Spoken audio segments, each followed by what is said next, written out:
Hi. Oh, I'm so sorry I'm late. I got a little lost finding you.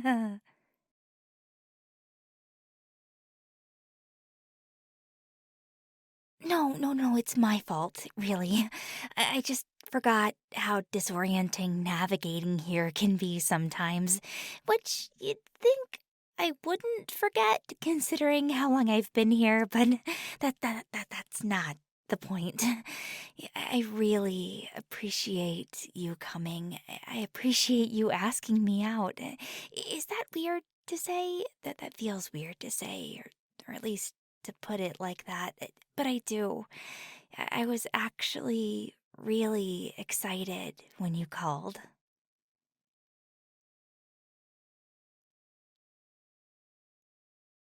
Yeah,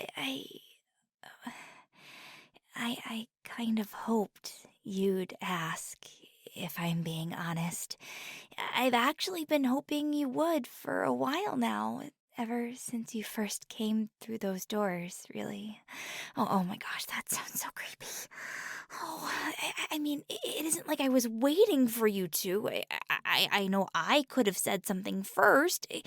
I mean, I have just as much right as you do. I know, but I mean, I just,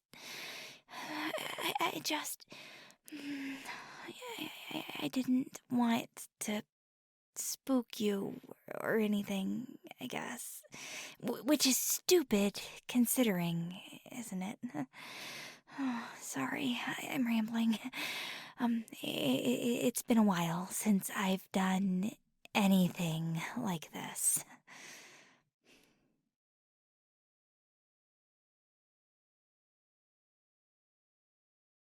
Yeah, let's sit down.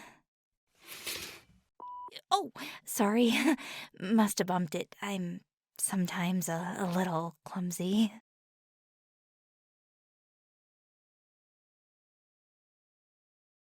Aw, thanks. You're really being way too kind. I should be more watchful, really.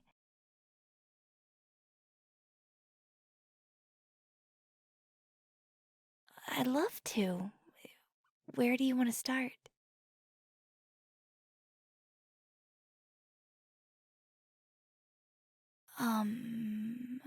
A couple of years, at least. It didn't go so well last time either. I, I don't know if I was just too intense for them or if I rambled too much, which, let's be real, I might have. Because I do. I talk a lot. And I know that's not to everyone's.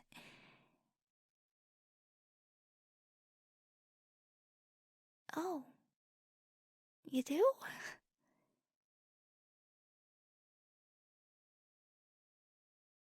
Oh, thank you. Um, that's certainly one way to put me at a loss for words, though, apparently.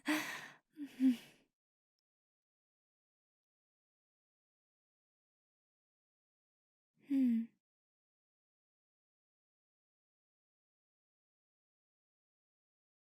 Sure, ask away.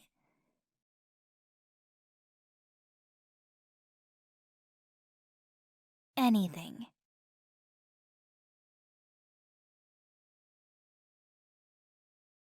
Well, let's see. Um, since 2018, so 4 years? Almost five?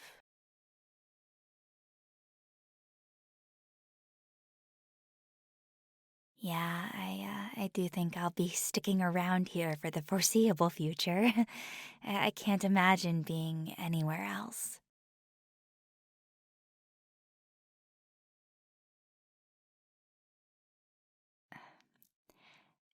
Have you ever been somewhere, anywhere? A park, a movie theater, a home, a beach, literally anywhere, and just knew that was where you belonged? It was kind of like that the first time I visited the society. I walked into the foyer and I just knew. It's so ridiculously cliche and really, really trite, especially considering. But my soul felt at peace as soon as I crossed the threshold. And that was back in 2009. I was literally a kid. But I knew. My dad said he used to feel that way about this stretch of land his parents own. It's just part of some back pasture, and I don't think my dad ever really did anything there. But he always felt peaceful there, is what he told me. When you find your place, you just know. Doesn't matter where it is or how old you are. Your soul always knows. Something just resonates within it. It's such a magical feeling that first time. And it never feels any less divine in the most classical sense of the word.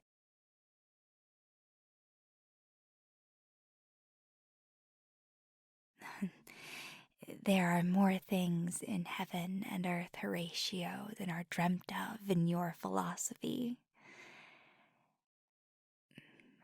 I think there's some truth to that. I mean, so many religions and moral philosophies have so much in common. There has to be a reason for it, don't you think? I mean, sure, it's dressed up a little differently in each one, but it's the same support structure underneath. Like like the same cake with different frosting and decorations. Or or like wearing the same hoop skirt under different gowns. I'm sorry. That example may be a little too specific. I've always been super interested in history and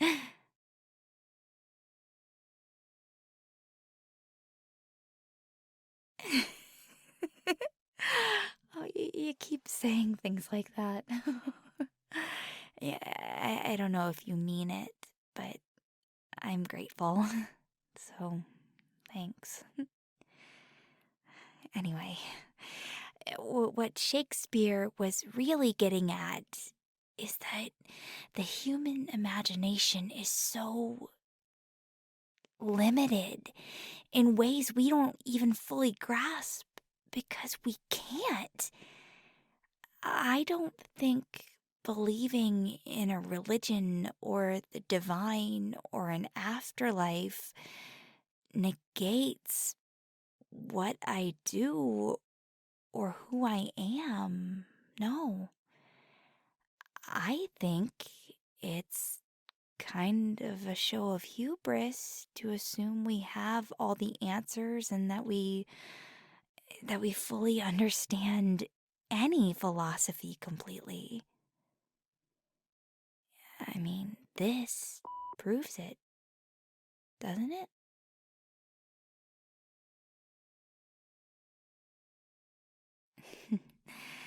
No, that was very intentional. I mean, it kind of went with my point and all. And I promise I didn't break it. I might be clumsy, but I'm pretty familiar with that and with how delicate it is. I know what I'm doing. I may be a lot of things, but unintentional isn't really on that list. It never has been, and I don't see that changing going forward. Especially not now.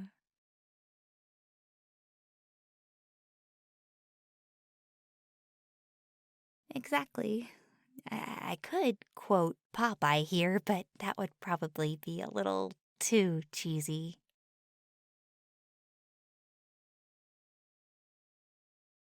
What? So you've got an easy quote?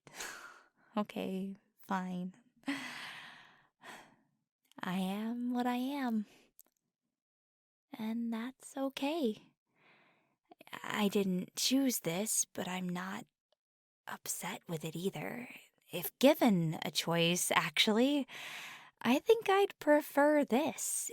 I mean, sure, it's lonely sometimes, but I'd choose this any day, every day, over mindless, repetitive monotony. If you ask me what I think hell truly is, that's in the description for me, for sure.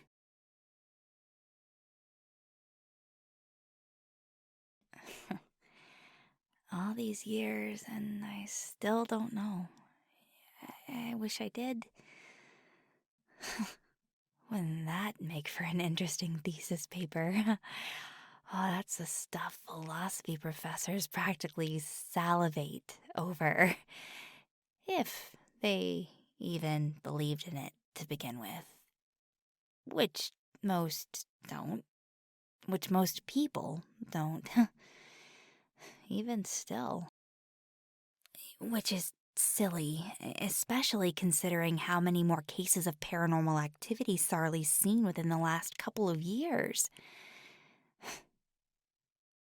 But that isn't where society is yet. And they may never be.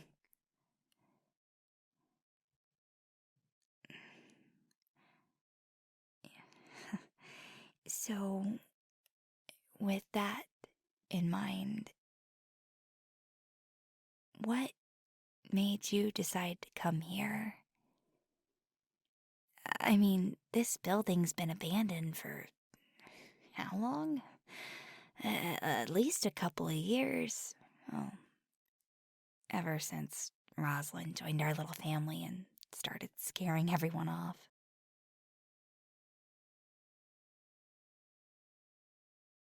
Oh, that that makes sense.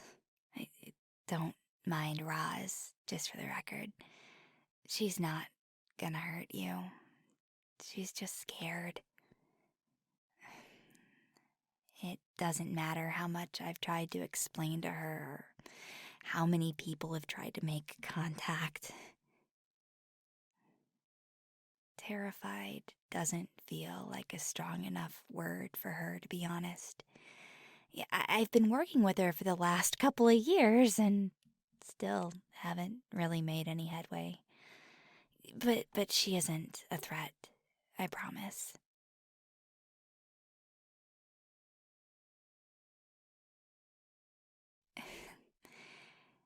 We're all just people in the end.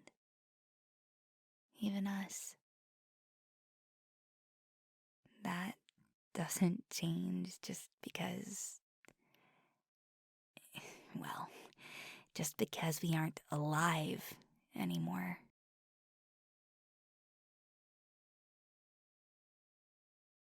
Of course I do. There are so many things I miss.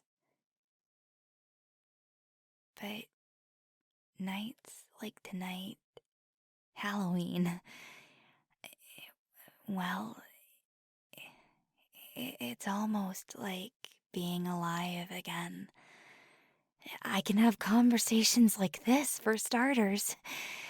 Normally, it's harder to reach through. It's almost like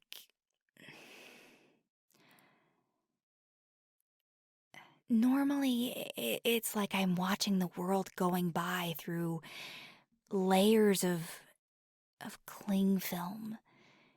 I can see it, but it's hazy. I can reach through it, communicate, touch things, touch people. But it takes so much effort.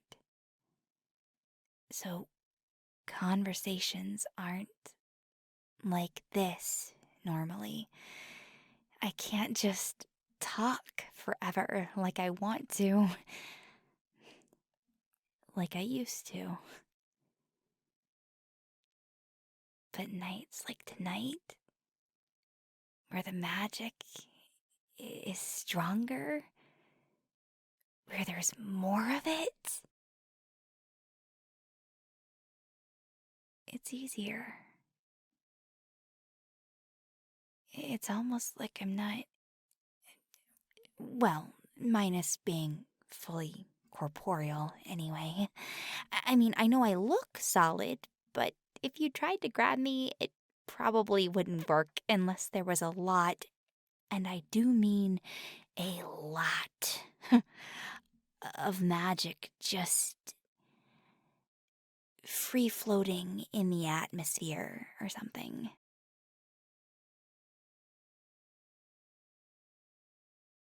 I did. There are more things in heaven and earth, Horatio.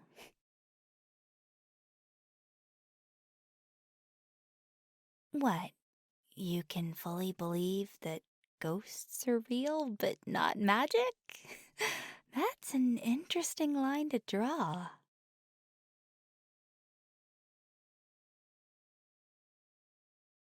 Have you ever considered that maybe you're too rational for your own good sometimes?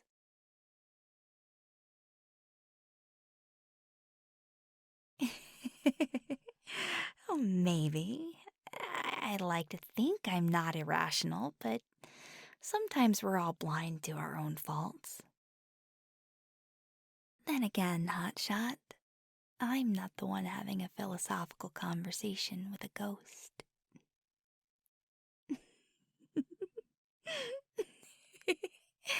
Oh, sure, you could look at it that way, but where's the fun in that?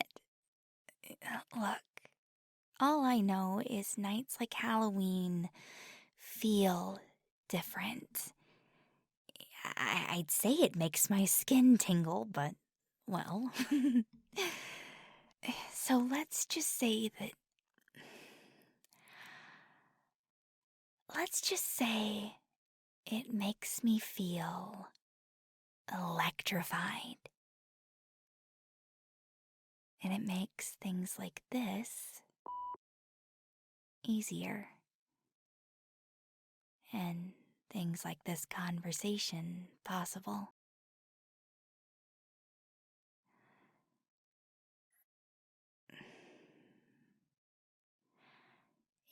I, I, I know sitting in a husk of an abandoned old home turned office probably isn't the only thing on your agenda tonight. And if that story of yours is gonna hit the presses in time, you're gonna need to edit it down and make it believable to the majority of Sarley. Just before you go, before I can't. Would, would, would you. Could you maybe come back next year? If that's not too much to ask. It was nice getting to just talk to you for a while.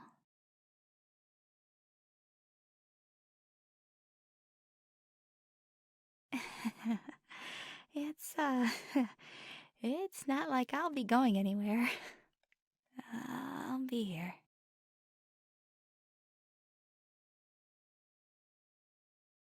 Okay. I guess it's a date then. I'll see you next year, Hotshot.